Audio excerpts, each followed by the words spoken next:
नमस्कार, good evening. मैं हूं आप सभी के साथ ज्योति सिन्हा। ताज़ा खबर के फेसबुक लाइव में आप सभी जुड़ चुके हैं और बहुत दिनों बाद मैं ऐसे लाइव आई हूं अपने पेज पर और काफ़ी दिनों बाद मैं अपने दर्शकों से ऐसे बात कर रही हूं और ऐसे लाइव आकर के किसी मुद्दे पर चर्चा करने के लिए लाइव आई हूं। सबसे पहले तो हमारे जितने भी दर्शक हैं वो जुड़ जाएं ताकि फिर हम आगे बढ़ाएं।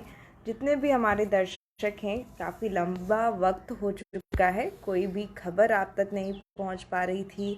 कंटिन्यू मैं कुछ खबरें आप तक नहीं पहुंचा पा रही थी, लेकिन आज काफ़ी समय बाद मैं जुड़ी हूँ। उम्मीद है कि आप सभी फिर से उतना ही प्यार देंगे और जितना सपोर्ट आप लोगों का मिला है उतना मिलता रहेगा और बरकरार रहेगा। ये सबसे पहले जितने भी हमारे दर्शक हैं जो हमें सुनते हैं, जो हमें देखते हैं, वो जुड़ जाए। उसके बाद फिर हम आगे खबरों की शुरुआत करेंगे और फिर जो है किसी भी मुद्दे पर बात करेंगे। सबसे बड़ी जो अभी सबसे चर्चा करने की विषय है और साथ ही इस पर कार्रवाई की मांग करने की भी ज़रूरत है, जो वो है अभी सबसे ज़्यादा तमिलनाडु में मजदूरों के साथ में जिस तरीके से व्यवहार किया जा रहा है, दुर्व्यवहार किया जा रहा है, इस पर आखिर क्यों एक्शन नहीं लिया जा रहा? क्यों इस पर बिहार सरकार किसी भी तरह से एक्शन नहीं ले रही? क्यों बिहार सरकार इस पर नहीं सोच रही? और बिहारी मजदूर हैं, यूपी के भी मजदूर हैं, लेकिन बिहारी मजदूरों को आखिर हमेशा इन सभी चीज़ों का सामना क्यों करना पड़ जाता है? कई बार अलग अलग जगहों से हमें ऐसी खबरें सुनने को मिलती हैं। इस बार तमिलनाडु से ऐसी खबर सामने आ रही है। बताइए, इससे पहले भी कई ऐसे राज्यों में हमें ऐसी चीज़ें देखने को मिली। बिहार के मजदूर बिहार को छोड़कर बाहर जाते हैं और सबसे बड़ी बात कि बिहार में आप उन्हें रोजगार नहीं दे पा रहे। शायद यही वजह है कि बिहार के मजदूरों को बिहार को छोड़कर जाना पड़ता है।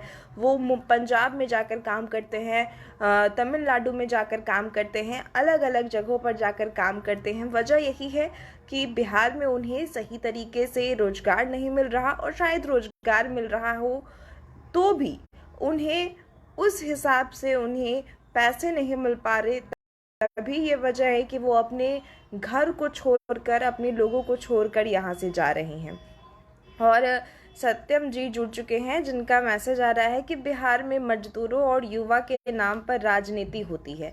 सही बात है। देखिए, अगर आप इस बात को कह रहे हैं तो हम पत्रकार हैं, हमारा ये फर्ज नहीं बनता कि हम किसी भी मुद्दों पर एक डायरेक्ट अपना डिसीजन दे दें। लेकिन जो अगर जनता की बात करें तो जनता बेवकूफ़ नहीं है। जनता इस बात को समझ रही है कि आखिर क्या राजनीति बिहार में चल रही है, आखिर बिहार में किस तरीके से राजनीति की जा रही है।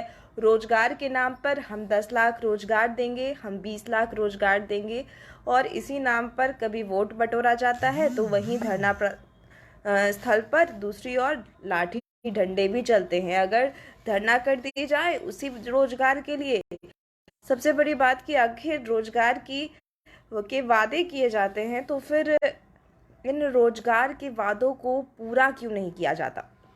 सबसे बड़ी बात कि एक तो रोजगार के वादे सरकार ही करती है और दूसरी बात लाठी चलवाने वाला काम भी सरकार ही करती है। और अभी सबसे बड़ा जो मुद्दा, हम बात मजदूरों को लेकर कर रहे थे, तो मजदूरों को लेकर के हमेशा ही सरकार ये कहती है कि रोजगार पर ध्यान दिया जा रहा है। तो अगर ध्यान दिया जा रहा है तो बिहार के मजदूर क्यों यहाँ से जाते हैं? कोविड के वक्त हमने देखा कि कितना खराब दृश्य था। काफ़ी ज़्यादा उस दृश्य को देख करके अभी तक हमें याद है कि कोविड के वक्त पे कैसे दूर दूर से लोग अपने घर आने के लिए परेशान थे। कितने लोगों की जान उसमें चली गई, कितने लोग पैदल चलकर आने लगे और उन्हें ये था कि वो अपने घर पहुंच जाएं, मरना वो अपने घर में ही चाहते थे। लेकिन ज़रा सोचिए कि अगर उन्हें यहीं पर काम मिल जाएगा तो फिर वो उन्हें दूसरी जगह जाने की नौबत ही क्यों आएगी?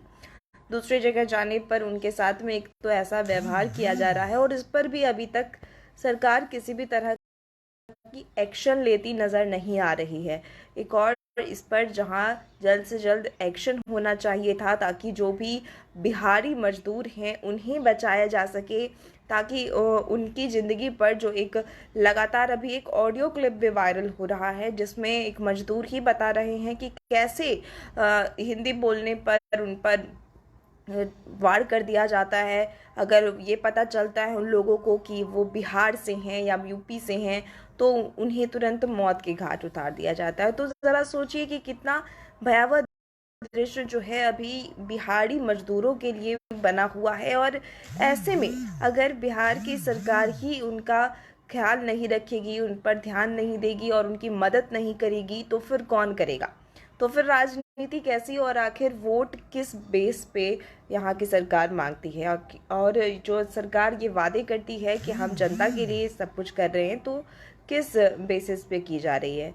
अभी जितने भी दर्शक हमारे जुड़े हुए हैं, लगातार हम आपसे यही कहना चाहेंगे कि काफ़ी लंबे वक्त के बाद मैं लाइव आई हूँ, अपने पेज से लाइव आई हूँ, और काफ़ी लंबे वक्त के बाद अपने व्यूवर्स से जुड़ पाई हूँ। तो जितने भी लोग मुझे सुनते हैं, देखते हैं, आप लोग मेरे चैनल को ज़रूर शेयर करें ताकि दूसरों तक भी मेरा वीडियो पहुंच सके। और अगर आप भी किसी मुद्दे पर हमसे बात करना चाहते हैं तो कमेंट के ज़रिए, और जो हमारे पेज पर नंबर दिया गया है उसके ज़रिए आप हमसे जुड़ सकते हैं, या फिर आप हमें फेसबुक पेज के माध्यम से भी मैसेज कर सकते हैं। आप हमें डायरेक्टली भी मैसेज कर सकते हैं, हम उनके ज़रिए भी आपसे जुड़ सकते हैं। और कमेंट जब आप करते हैं लाइव के दौरान, तो हम उन जुड़ पाते हैं। सत्यम जी का मैसेज है कि बिहार सरकार खुद फैक्ट्री बना दे तो खुद बिहार की आर्थिक स्थिति भी अच्छी होगी। देखिए सत्यम जी, सबसे बड़ी बात कि बिहार सरकार अगर इन चीज़ों पर ध्यान देती तो शायद आज रोजगार के लिए मजदूरों को बिहार नहीं छोड़ना पड़ता। आप जैसा मैंने कहा कि आपको कोविड का वक्त याद होगा, कोविड के वक्त पे कैसे मजदूर जो हैं दूर दूर से आते थे और आने के लिए एकदम परेशान थे, पैदल चल चुके थे वो लोग। लेकिन यहाँ पर वो चीज़ें नहीं दिखाई जा रही। और सबसे बड़ी बात कि तमिलनाडु में जो भी हो रहा है, यहाँ रशिया और यूक्रेन के वार को सारी बड़ी मीडिया जो है वो पहुंचकर लाइव दिखाती है, पहुंचकर लाइव हो जाती है। और इतना ही नहीं, एक एक चीज़ों का डिटेल दिया जाता है। लेकिन अभी ये जो पूरा न्यूज़ चल रहा है, ये जो खबर है, इस पर क्यों नहीं ध्यान दिया जा रहा?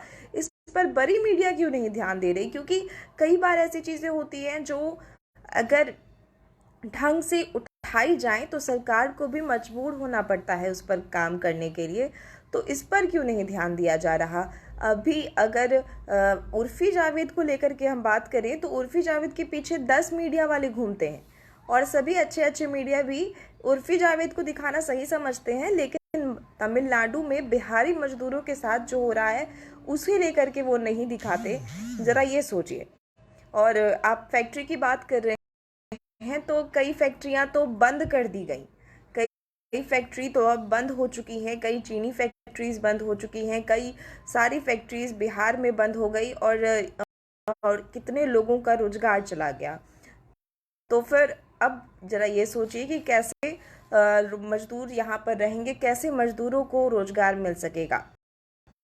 विकी जी का मैसेज आया है, गुड आफ्टरनून। देखिए काफ़ी लंबे वक्त बाद हम लोग जुड़े हैं, तो उम्मीद है कि आप लोग सब भी जुड़ रहे हों। कैसी हैं? मैं ठीक हूँ, मैं बिल्कुल ठीक हूँ। देखिए कुछ जो विशेष मुद्दे हैं इसी पर हम बात करने के लिए आज आए। लगातार ये तमिलनाडु वाली खबर हम तक पहुँच रही थी, और इस तमिलनाडु वाले खबर ने काफ़ी ज़्यादा एक तो ये सोचने पर मजबूर किया, और दूसरी बात कि ये भी सवाल उठ रहा है कि सरकार क्यों नहीं एक्शन ले रही है, सरकार इस पर क्यों नहीं कुछ कह रही है। हाँ, नीतीश कुमार जी से यहाँ किसी भी तरह का सवाल किया जाता है तो वो तो कहते हैं कि आप लोग तो देख ही ना रहे हैं। तो पता नहीं हम लोग जो देख रहे हैं वो नीतीश कुमार जी देख पा रहे हैं या नहीं। बिहार में पर्यटन स्थल को विकसित किया जाए तो काफ़ी लोगों को रोजगार मिलेगा, जैसे कि चंपारण जिला में काफ़ी पर्यटन स्थल हैं, से विकास किया जाए तो काफ़ी लोगों को रोजगार मिलेगा। देखिए अगर विकास की बात करें तो सत्यम जी अभी विकास पे बात हुए हैं। राजधानी पटना में बहुत से कार्य हुए हैं और उम्मीद है कि बाकी के जगहों पर भी नीतीश कुमार जी का ध्यान जाए और बाकी के जगहों पर भी वो उतना ही ध्यान दे जितना वो अपने गृह जिला में देखते हैं। तो लोगों को भी इससे रोजगार भी मिल सकेगा और दूसरी बात कि लोगों का इनकम ऑफ सोर्स भी शायद बढ़ सकेगा। लेकिन अगर वो ध्यान दें तो, क्योंकि अभी तो इलेक्शन है और इलेक्शन में लेकर के उनका मेन मुद्दा रोजगार बना है, तो पता नहीं फिर भी रोजगार वो कैसे देंगे, क्योंकि बात तो रोजगार की होती है, एग्जाम्स भी होते हैं और नियुक्ति पत्र आते आते सरकार ही बदल जाती है और फिर डंडा चलता है, फिर से वही कहानी दोहराई जाती है। तो देखना होगा कि आखिर किस तरीके से इस पर कार्य होगा, तभी पता चल पाएगा कि ये जो वादे कर रही है सरकार, ये वादे इस बार सफल होंगे या नहीं होंगे। रोजगार का वादा तो हर बार का है। जैसे अब जनता सोशल मीडिया से जुड़ चुकी है, जनता सोशल मीडिया पर जागरूक हो रही है, तो अब शायद जनता को इतनी आसानी से लोग उल्लू नहीं बना सकते, लेकिन फिर भी अभी भी बहुत से ऐसे लोग हैं जो विश्वास कर रहे हैं और मान रहे हैं, तो उम्मीद रख रहे हैं। उम्मीद है कि जिस तरीके से वादा किया जा रहा है वो वादे पर कामयाब होंगे सरकार भी और लोगों की भी परेशानियां खत्म हों। लेकिन अगर सही तरीके से हो पाए तो ना बिहार की शिक्षा व्यवस्था सही हो पा रही है और ना ही बिहार में एग्ज़ाम सही से लिए जा रहे हैं, तो फिर अब हम रिज़ल्ट की क्या ही बात करें और नियुक्ति पत्र की क्या ही बात करें। तो अगर इन चीज़ों को देखा जाए तो हाँ, लेकिन अगर विकास की बात आप कर रहे हैं तो विकास की बात पर हम यही कहेंगे कि कुछ जगहों पर विकास किया गया है, तो उम्मीद है कि आखिर आगे भी कई जगहों पर विकास होगा। आखिर कब तक युवाओं के नाम पर राजनीति करेगी सरकार? सिर्फ सरकार वादे करती है, चुनाव के समय कहता है कोई कितना लाभ पहुंचा दूंगा, कोई कहता है इतना, आखिर कब तक खिलवाड़ होता रहेगा। देखिए, सबसे बड़ी बात है सत्यम जी कि अगर लोग इस बात को समझें, अगर लोगों में जागरूकता हो, लोगों को ये पता चले कि रोजगार के नाम पे अगर उन्हें अगर रोजगार के वादे किए जा रहे हैं तो रोजगार आप तक मिलने भी चाहिए। क्या आपके घर में लोगों को रोजगार मिल रहे हैं? क्या आप तक रोजगार पहुंच रहा है? क्या धरना करना बंद हो पा रहा है? जो लोग रोजगार के लिए परेशान हैं, क्या उन्हें लाठी नहीं खानी पड़ रही है? सबसे बड़ी बात यही है। अगर ये सभी चीज़ें रुक जाएं तो शायद हम उम्मीद रख सकते हैं। देखिए, एक कमेंट है मुन्ना जी का, आपको उम्मीद है कि परिवर्तन होगा, हमको तो नहीं लगता कि कुछ बदलाव होगा। देखिए, उम्मीद पर ही दुनिया कायम है। अब सरकार का कुछ नहीं कहा जा सकता, अभी इलेक्शन होने वाले हैं तो इलेक्शन देगी सरकार और कुछ ना कुछ तो जरूर करेगी। तो जिस तरीके के वादे कर रही है सरकार तो पता नहीं, पर होप सो कि कुछ चीज़ें बदली जाएं। जैसे कुछ चीज़ों पर ध्यान दिया गया है, तो बाकी के जिलों की हम सबसे बड़ी बात करें तो समाधान यात्रा मुख्यमंत्री जी ने चलाया और समाधान यात्रा को लेकर के वो हर जिले में पहुंचे, लेकिन हर जिले में पेड़ पौधे जहाँ पर नहीं थे वो उस दिन लग गए। एक दिन में पूरा का पूरा वृक्ष लग सकता है और एक दिन में पूरा का पूरा रोड तैयार हो सकता है, लेकिन फिर भी मुख्यमंत्री जी के पहुंचने के बाद भी समस्याओं का हल नहीं हो पाता है। समस्याएं वैसी ही रह जाती हैं। मुख्यमंत्री जी आते हैं, घूम के चले जाते हैं और इसे कहते हैं समाधान यात्रा, क्योंकि मुख्यमंत्री जी आए थे तो समाधान कुछ तो होगा। पेड़ कट के कहीं से आया और लग गया तो कुछ तो समाधान हुआ है। रोड एक दिन के लिए बन गया तो कुछ तो समाधान हुआ है। लेकिन अगर असली समस्याओं को देखा जाए तो ज़रा उस पर गौर कीजिए कि उन्हीं जिलों में लोग कितने परेशान हैं, जिन जिन जिलों से मुख्यमंत्री जी घूम कर आ गए, जिन जिन जिलों में उनका समाधान यात्रा चल गया। सभी जिले से तो लोग राजधानी में आकर के मांग करते हैं कि मुख्यमंत्री जी तो हमारी बात ही नहीं सुनते, अपने बॉडीगार्ड के साथ में घूमते हैं और आगे बढ़ते चले जाते हैं। अगर उन्हें रोकने की कोशिश की जाए तो साइड कर दिया जाता है, तो फिर समाधान यात्रा कैसा? तो वही है, ऐसे ही विकास की भी बात है और ऐसी ही रोजगार की भी बात है कि सब कुछ है, पर कैसे है धरातल पर ये जनता अच्छे से जानती है। जैसे रोजगार के वादे सरकार करती है, जैसी बातें सरकार करती है, वो सब कुछ है, लेकिन किस तरीके से है ये तो हम भी जानते हैं और आप भी जानते हैं।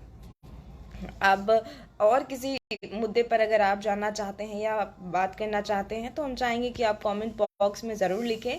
लेकिन इतना ज़रूर चाहेंगे कि जितने भी जनता है वो बिहारी मजदूर के लिए स्टैंड करें, बिहारी मजदूर के लिए सपोर्ट के लिए, उनके सपोर्ट के लिए मांग करें कार्रवाई की, ताकि जल्द से जल्द उन्हें बचाया जा सके। और ये जो पूरी बात सामने आ रही है इसमें इसे लेकर के क्या आखिर वहाँ पर क्या सिचुएशन है, क्या सच्चाई है, क्या कुछ हो रहा है, ये जानकारियाँ जो हैं वो वहाँ से सामने आ सके। तमिलनाडु में ये जो पूरी खबर तमिलनाडु से देखने को मिल रही है, इस पर पूरा जो डिटेल है वो जानने को मिल सके। तो इसके लिए जब तक सरकार यहाँ से एक्शन नहीं लेगी तब तक बिहारी मजदूरों को बचाना मुश्किल ही होगा। और जिस तरीके की ऑडियो क्लिप चल रही है, अभी वायरल हो रही है, जिस तरीके से ये कहा जा रहा है कि डायरेक्ट वार कर दिया जा रहा है, बिना बात सुने, सिर्फ ये जानते हुए कि हिंदी आ रही है, बिहारी है, यूपी के हैं, तो डायरेक्ट मार दिया जा रहा है। इस पर तो कार्रवाई होनी चाहिए और इसी को लेकर के आज हम लाइव आए थे। उम्मीद है कि बाकी के जितने भी मुद्दे हैं जिन पर हमने बात किया, इसे लेकर के जो भी अपडेट रहता है वो हम आप तक ऐसे पहुंचाते रहेंगे। बात अगर रोजगार की करें तो जाते जाते हम आपको रोजगार को लेकर के एक और बात कह दें कि अभी विधानसभा सत्र चल रहा है और इस विधानसभा सत्र में नीतीश सरकार ने एक और बात कह दी है कि इस बार के चुनाव में उनका मुद्दा तो रोजगार ही होने वाला है। वो युवाओं को अपने साइड करने की कोशिश करने वाले हैं, क्योंकि ये भी कह दिया गया है कि कई सारे अभी पोस्ट पर वैकेंसीज आने वाली हैं।